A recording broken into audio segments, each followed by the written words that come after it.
A strange baby is born in the hospital. He was covered in spikes. He looked like a hedgehog.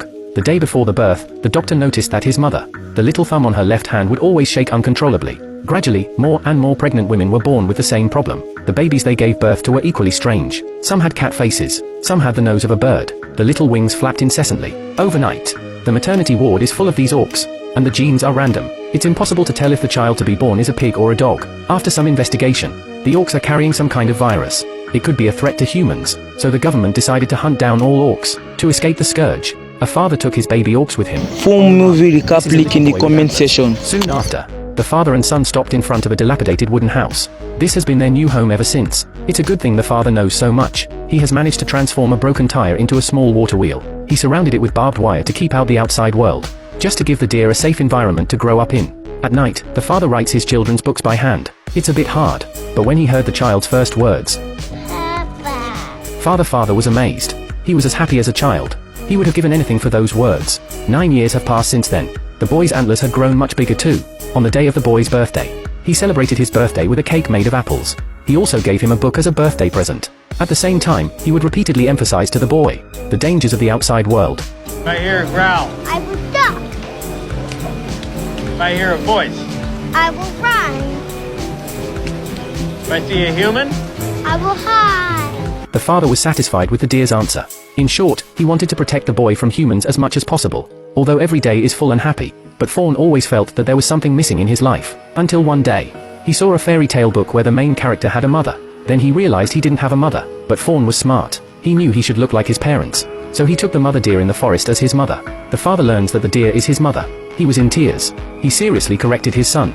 But when the deer asked him where his mother was, he didn't say anything about it. He only said that he would tell him when he grew up.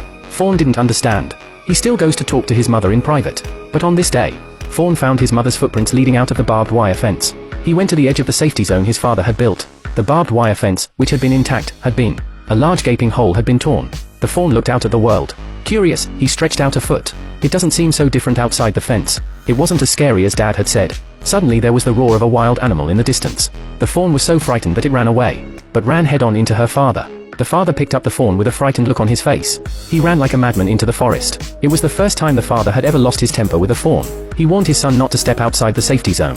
If a human found him, he would be killed. The fawn didn't understand this. He felt that his father was hiding something from him. The world outside was not like he said it would be. Angry, he ran home to his bed and sulked. Just then the sound of human voices suddenly came from the distance. The baby deer climbed out of bed in a panic. In a panic, he grabbed a broom and used it as a weapon. The strange man thought he was holding a hunting rifle, so he politely explained that he had come to the mountains to look for his lost sister. At that moment the deer also came over curiously. The father of the deer quickly winked at him and told him to hide. The men repeatedly talked to each other, after trying to find out that he lived alone. His expression became strange. The deer accidentally made a noise. The deer father looks at the deer nervously. He turns to find the man has disappeared. The two men rushed over to check on him. Only then did they realize that the man had marked the wire fence. The cautious father rushes back home. He took the virus and put it on his broom, and opened a secret passage in the house. He told the deer that until his father came home, he told him he had to stay inside and not make any noise until he got home. After saying this, father and son made a promise. After hiding the fawn, Dad had to go out and get rid of these threats himself. Fawn waited patiently. Soon there was a noise in the room. It didn't sound like his father's footsteps. Fawn took out his slingshot and suddenly appeared. He wanted to fight him, but it was a real deer. Fawn put away his weapon. Carefully, he reached out his hand. A boy with antlers. And so he meets a deer in the eye. The deer touches its mother for the first time, but the warmth is short-lived. Suddenly there was a cry from outside the house from his father. The fawn cautiously steps out of the house. It's suddenly terribly quiet outside. He closes his eyes and raises his slingshot and walks boldly forward. Through the slits in his eyes he saw that his father had returned. Fawn rushed forward and hugged his father. His father said to the fawn that he was safe now, but collapsed at the same time. Fawn had to drag his father back to bed alone, waiting for his tired father to wake up. What Fawn didn't know was what her father's constantly trembling little thumb meant. Fawn's father was already infected. With his last breath the father made another promise to his son. if I hear a growl, I will duck. if I hear a voice, I will run. if I see a human, I will. Hearing Fawn's reassurance, Papa Deer finally put his mind at ease. He was relieved to say that he was the luckiest father in the world, because he has the most special son. Having spent 9 years with Deer, Deer's father was also satisfied. He said he wanted to eat Fawn's breakfast. The deer was so excited. He went to the duck shed to collect the biggest eggs he could find. He wanted to make his father a delicious fried rice with eggs. But when he got home, he didn't move again.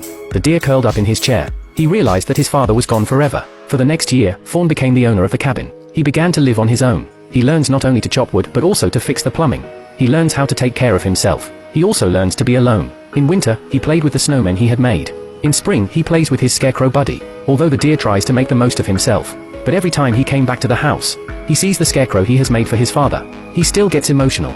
But after all, Fawn is still a 10-year-old boy. He occasionally loses his temper with himself. One day the deer tripped over a dead tree branch. In his anger, he lit a fire. A cloud of smoke shot up into the sky. What he didn't know was that it would easily reveal his location. Back inside the house, the deer was still angry. He lies in bed. He found the map his father had left behind. The father and son stopped in front of a dilapidated wooden house. This has been their new home ever since. It's a good thing the father knows so much. He has managed to transform a broken tire into I motherfucking dare you. I'm waiting. Do it again.